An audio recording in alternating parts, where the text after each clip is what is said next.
谁能想到原始森林中竟然藏着一座隐形别墅？当房门合上那一刻，别墅瞬间消失得无影无踪。别墅里食物红酒应有尽有，并且在里边能清楚地看到外面，而外面却根本发现不了别墅的存在。两个女人先是一阵跳舞狂欢，然后抱着兔兔沉沉地睡了过去。这时兔兔感觉无聊，悄悄从洞口爬出，悠闲地吃起草来，全然不知危险的到来。睡梦中的金姐突然被枪声惊醒，本能地拿起床上的枪。照理说没人能发现这座隐形别墅，但外面的枪好像长了眼睛，朝着枪姐不停地射击。显然对方有热诚相迎，是有备而来。好在别墅的玻璃是中国制造，防弹性能根本不在话下。但就在两人庆幸之余，外出的兔兔突然钻了回来。紧接着，显然外面的人也发现了这个洞口，对着洞口一顿疯狂射击。等金姐回过神来，对方竟转头逃之夭夭。好在两人都安然无恙，可他们的兔兔却成了替罪兔。枪姐抱着心爱的兔兔，气得浑身发抖，发誓一定要让对方付出应有代价。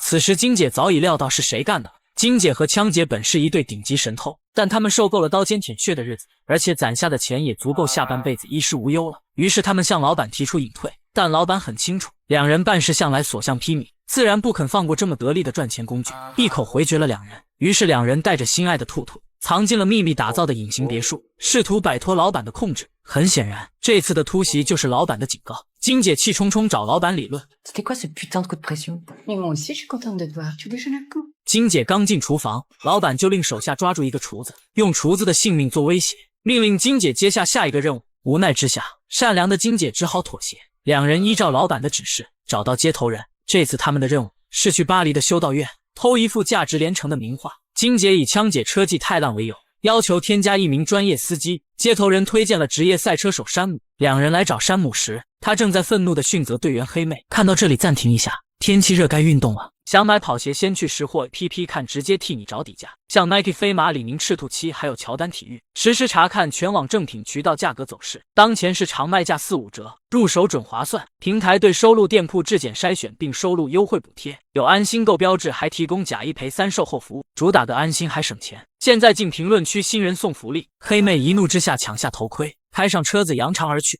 所有队员都惊呆了，这把比刚才山姆那把好太多了。而黑妹这么做的目的只有一个，证明他调试的车子没有问题，开不好完全就是司机的问题。山姆恼羞成怒，直接开除了黑妹。这黑妹也是个暴脾气，当场脱掉鞋子，扯下队服。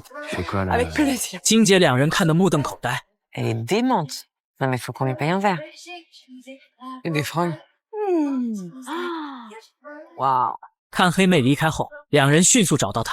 交谈后，两人才弄清楚，原来他们要找的山姆不是那个男的，而是眼前的黑妹。金姐直接开出平分200万美金的条件招募黑妹，而黑妹刚丢了工作，正好也没事干，略加思索后欣然加入。但黑妹只会开车，对其他一窍不通，这让神枪手枪姐对她很是嫌弃。于是两人迅速对其展开了集训，跑步、游泳、射击、体能。一开始黑妹很菜，但经过一天天的，黑妹的进步突飞猛进。接下来正式开始执行任务，第一步就是偷取修道院的建筑设计图。黑妹负责潜入办公室偷图，枪姐在远处狙击掩护。没想到黑妹第一次执行任务就非常顺利地拿到了设计图，于是沾沾自喜起来。就在这时，枪姐发现有人来了，对方有10个人。黑妹瞬间慌了神，只听见外面一阵突突声。黑妹正要出门，却被吓了一跳。几秒的功夫，10人全部中麻醉枪倒地。就在黑妹庆幸之余，一个老头竟突然站了起来。这次枪姐让黑妹自己解决，但黑妹却吓得瞬间定在了原地，动都不会动了。眼看老头按响了情报器，枪姐只得再次出手。好在两人顺利逃到了楼下。枪姐刚坐上车子，黑妹瞬间加大了油门。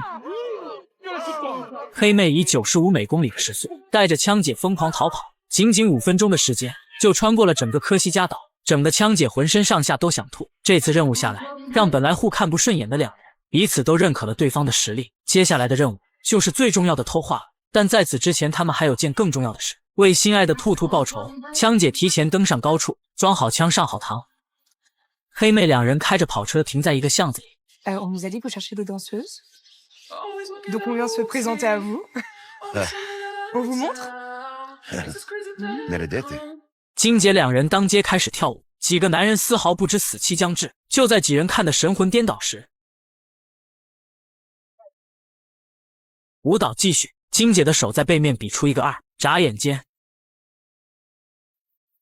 剩下几人终于发现了不对，然而为时已晚。在两人淡定优美的舞蹈中，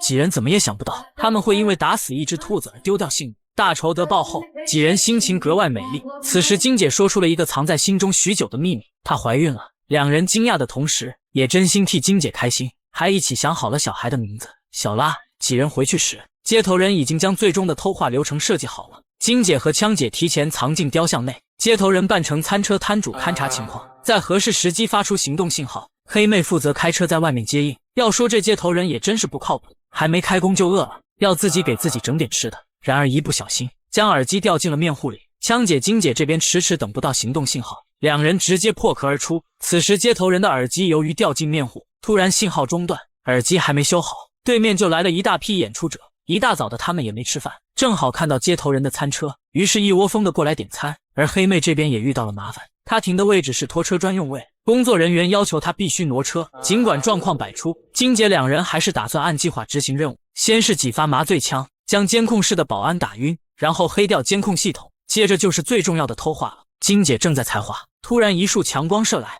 一个男人闯进了展览室。男人问金姐在做什么，金姐临危不乱，淡定地说自己要把这幅假画裁掉。Attends, parce que ça c'est une fausse. Bah oui. C'est pour ça qu'il n'y a pas de gardien en fait. Eh putain, bien sûr, je suis con. Ouais. 保安当然没有保安了，因为保安全被枪姐给弄晕了。就这样，金姐一边淡定地跟男人聊天，一边马不停蹄地裁画。而黑妹这边刚挪到一个位置，又要被迫挪车，车子一直在流动中。接头人那边更是离谱，由于他做的食物太好吃了，现在摊位顾客爆满，光是做食物都做得应接不暇，根本无暇顾及金姐两人。等终于忙完之后，他才想起他是来协助偷画的，赶紧修好耳机，联系上金姐两人。好了，你们可以从雕像中出来了。然而转头一看，三人已经完美的执行好了任务，多亏了三人的默契度，要不真被这猪队友给坑惨了。很快到了给老板交货的日子，也是最终博弈的日子，三人能否功成身退就看今天了。黑妹骑着摩托在下边接应，枪姐提前找好了位置，观察着老板那边的一举一动。在检查完名画的真伪后，老板当场将画卖了出去。此时金姐再次提出了金盆洗手的想法，而老板也早有准备。他料到枪姐会提前做好狙击，特意换了位置交谈，还把房间的所有窗帘都拉上。然而他忽略了金姐和枪姐的默契度。就在金姐和老板各持己见，互不妥协之时，金姐突然爆出一个坐标，老板终于慌了，然而为时已晚。